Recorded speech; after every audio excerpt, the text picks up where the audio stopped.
Dami-dami ng mga kamag-anak mo. Andyan na sila. Control mo yung mga kamag-anak mo dyan. Mga kamag-anak mo, di mo makontrol.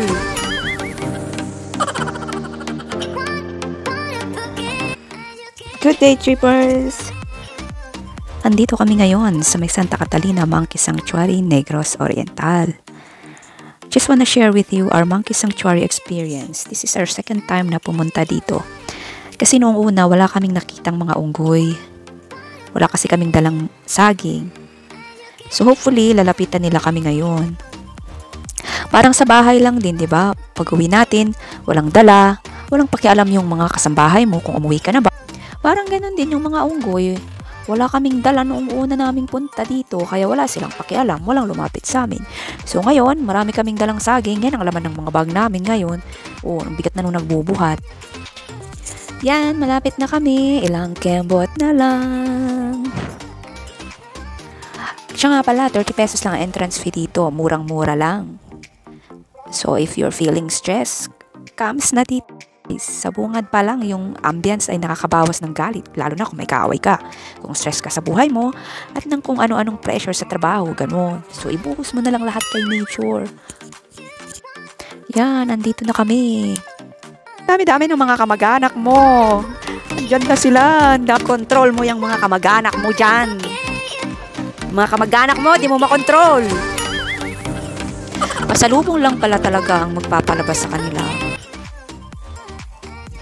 O diba, parang tao din yung mga yan, kailangan ng pasalubong. Yung isa relax na relax. Diba, sa halagang 30 pesos, sulit na sulit. Minsan-minsan, kailangan din naman nating lumabas, mag-relax, pahinga ang isipan at katawan. Hindi na lang puro trabaho, kahit isang araw man lang, gumala ka, hindi puro trabaho at bahay na lang. Sige ka, baka pagsisihan mo yan balang araw. I-treat mo din naman ang sarili mo, mag-chillax at mag-travel. Mamasyal, mag-enjoy, at magpakalayo-layo sa toxic na paligid mo. I-enjoy ang buhay habang bata ka pa. Habang kaya mo pang buhatin yung unggoy na yan. Akala nyo, mabigat yan ha? Hindi naman basta-basta yung unggoy na yan. Sulitin mo ang oras mo. Huwag kang papayag na mabuhay ka lang para magtrabaho. Kasi ako, sa 30 pesos ko, nag-enjoy ako sa mga unggoy na to kahit sobrang kulit at bigat nila. O diba, napapasmile ka talaga.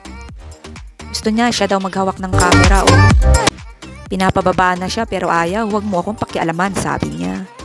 Gusto niya sumama, tingnan nyo, kapit na kapit. Babae ata tong unggoy na to. Pero cute nung dalawa, magkamuka. Huwag mo lang daw siyang iiwanan. Tamo, nagpa-cute pa Sa mga nagpapakayaman dyan na gustong gumala pero ayaw gumastos.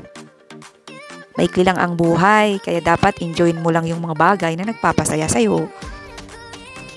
Kaya status ko ngayon, simpleng buhay sa probinsya.